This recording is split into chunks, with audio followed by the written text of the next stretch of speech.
Hey guys, welcome to the Primary Podcast, and today we'll be looking at Kamala Harris as a prosecutor. I came across a video that talks about how Kamala, as a prosecutor, prosecute an innocent man that was later find innocent and pay a whole sum of money.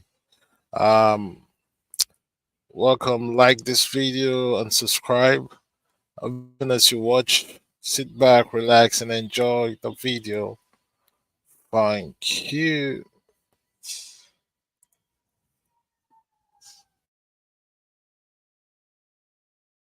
Never in a million years I would have thought that they were going to charge me for sales murder. I never talked to no detective, no police officer, no DA, nobody. Just arrested and then charged. Arrested and charged. That's it. Was the first time you saw Kamala Harris in person the day that the verdict was issued? She showed up at the two most pivotal times in this first trial, and me being convicted and me being sentenced. She wanted to be present for a celebration of a conviction. That's what it felt like, a celebration? A celebration, that's what it felt like. The reactions I get when I tell people my story is, they say it's the worst nightmare. You know, it's the closest thing to dying.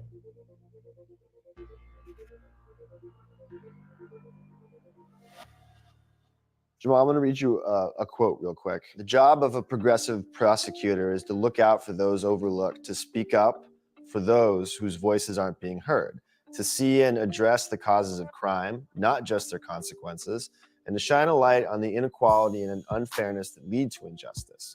It is to recognize that not everyone needs punishment, that what many need, quite obviously, is help.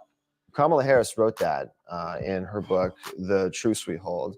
Does that sound consistent with the kind of with the brand of justice that you saw administered by offices that she was running? It definitely sounds like Kamala Harris right now as a senator.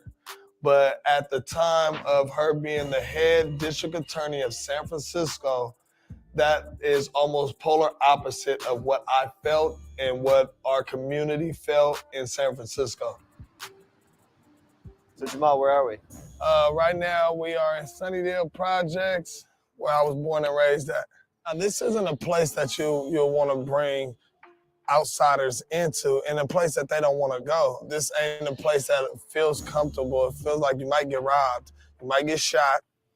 The police were keeping files on you, and your brothers, and other people who were living in Sunnydale from a very young age. They had already had me labeled, because I'm in this community, as a potential gang member, potential killer, potential drug dealer. You gotta wake up to the fact that, you know, things are set up against us. There is a conspiracy. Yes. It happened to you. Exactly. It's proven in court. Absolutely. Places like this have been developed for predominantly African American people to not be able to succeed beyond it. Yeah. What did you know about Kamala Harris? What did you know about San Francisco having a black DA? Nobody in the hood ever worried or focused on the DA position in general, but people did focus on it just a tad bit, that it was black, and feeling like, okay, this black lady in office, Kamala Harris, she was gonna understand where we come from, you know, and have more of a sympathetic way of prosecuting people that come from our communities who have been plagued with no opportunities. This is Hunter's Point, where these different projects and communities used to really war with each other.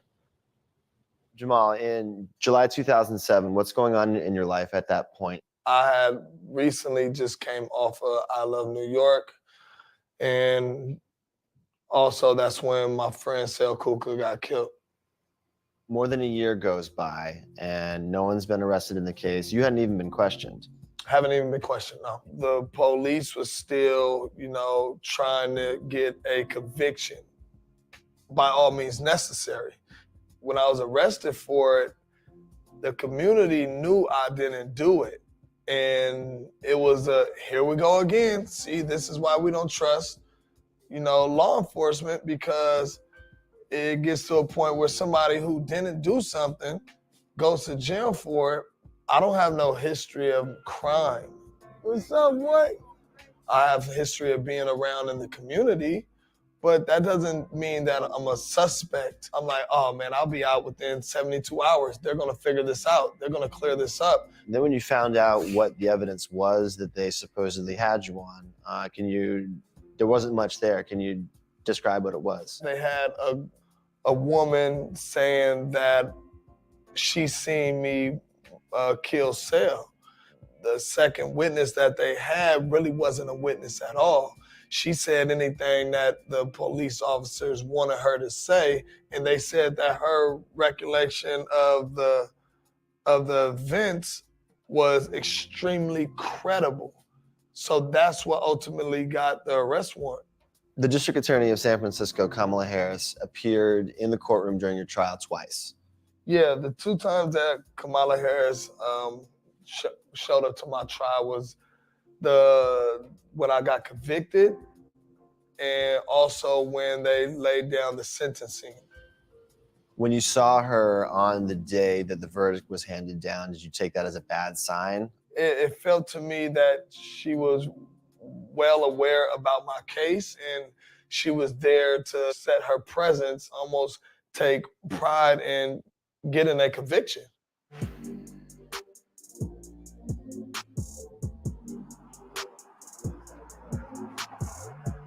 When I put in my appeal, the people that's fighting against my appeal to keep the conviction is the Attorney General office. I learned it reading, their reply to my appeal, and you see Kamala Harris' name at the bottom.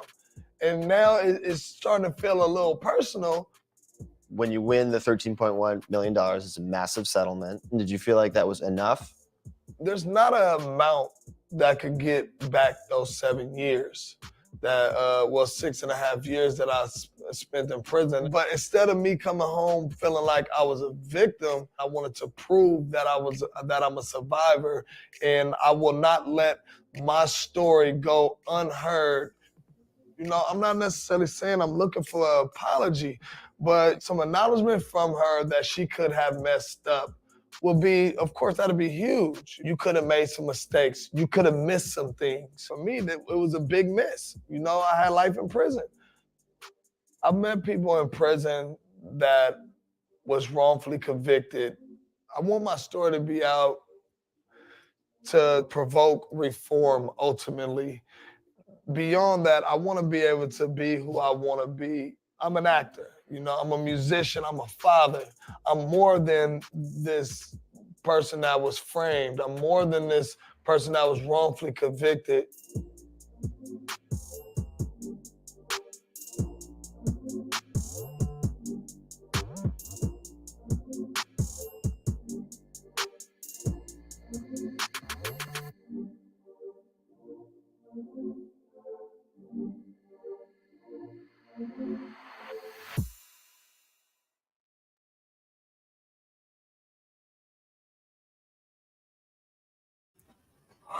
Wow, what a story! What a story! What a story, man! Thank you for